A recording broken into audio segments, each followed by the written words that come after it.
Всем привет! Вы на канале YouTube Татарочки, меня зовут Аделя Ахметова, и это новости татарского шоу-бизнеса, культуры, музыки. В общем, сейчас все расскажу. Новый альбом Саиды Мухамедяновой – это мед для ушей и рекомендовано к прослушиванию всем любителям татарских народных песен. В поддержку альбома вышло несколько клипов. Казалось бы, все обычно. Саида в народных костюмах поет на фоне природы. Но они вышли настолько органичными и красивыми, а под песню «Алла Руся» просто невозможно не пуститься в пляс. Что, кстати, и делает мой двухлетний сын, когда мы ставим ему эти песни. Давайте подытожим. Саида с ее прекрасным, красивым голосом, по нашему скромному мнению, одна из самых перспективных и талантливых певиц Татарстана. Если вы еще не слышали татарский хип-хоп, то певица «Дышать» выпустила очень интересный клип на песню «Шулай». Чтобы записать звуки народного инструмента саз, мелодию записывали аж в Азербайджане, в Баку. Таким образом, песня, как говорит исполнительница, звучит голосами русских, татар и азербайджанцев. Рекомендовано к просмотру. Фестиваль сотворения вновь прошел в Татарстане. Фестиваль, директором которого когда-то был Андрей Макаревич, вновь прошел в Казани спустя 11 лет молчания. Все благодаря победе города на получение федеральной субсидии. За 2 дня выступило 150 артистов из 8 стран.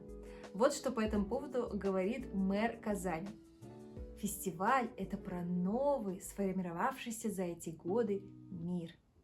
Напомню, что фестиваль изначально нес идею объединения и пацифизма. Даже интересно, что они скажут дальше. Надпись «Миру мир» на крыше одного из домов площади Свободы в Казани, наверное, будут в будущем трактовать так. Миру нужен новый мир, сформировавшийся за эти годы. За моей спиной вы можете наблюдать, как проходил фестиваль раньше. Например, в нем участвовала иностранный, теперь агент Земфира Рамазанова.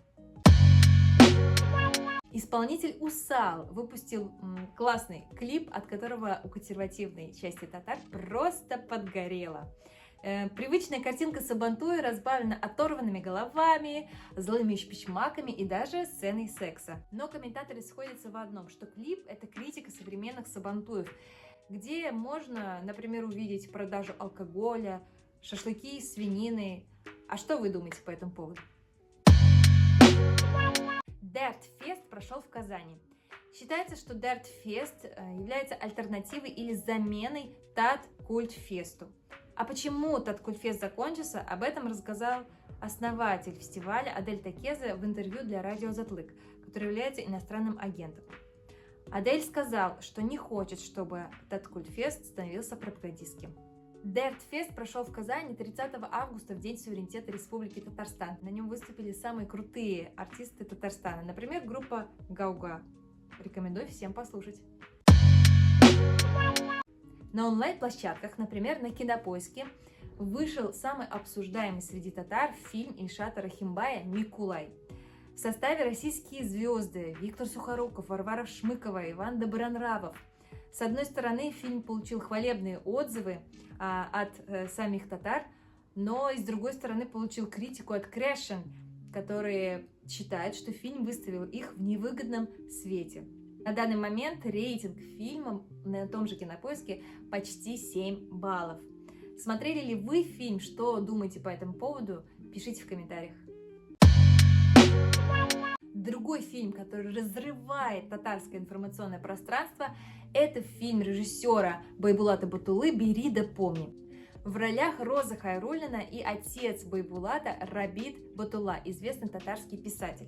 У фильма интересная маркетинговая стратегия продвижения через короткие видео Reels. Всем, кто имеет такую возможность, призываем: поддержите татарское кино. Фильм выйдет в прокат уже 14 сентября. Ну а на нашем канале вышел татарский кавер на песню «Макиба». У Айнуры была идея написать песню о татарской активистке и певице в эфире Гизатульной. И вот популярной становится песня «Макиба», в которой также поется про певицу и активистку Мириам Макиба. Айнур предлагает использовать мотив этой песни и написать текст про Фируги Затуллину. И вот уже вместо Макиба мы поем в эфире, а вместо Мама Африка, Мама Татарстан. Алсу Хафиз пишет прекрасный текст, а я пою. Мы снимаем клип и призываем вас его посмотреть. Друзья, если вы хотите нас поддержать, все ссылки в описании. Вы можете стать нашим патроном и получать уникальный контент, а также общаться с нами. С вами были YouTube Татарочки, Аделя Ахметова. Спасибо, всем пока!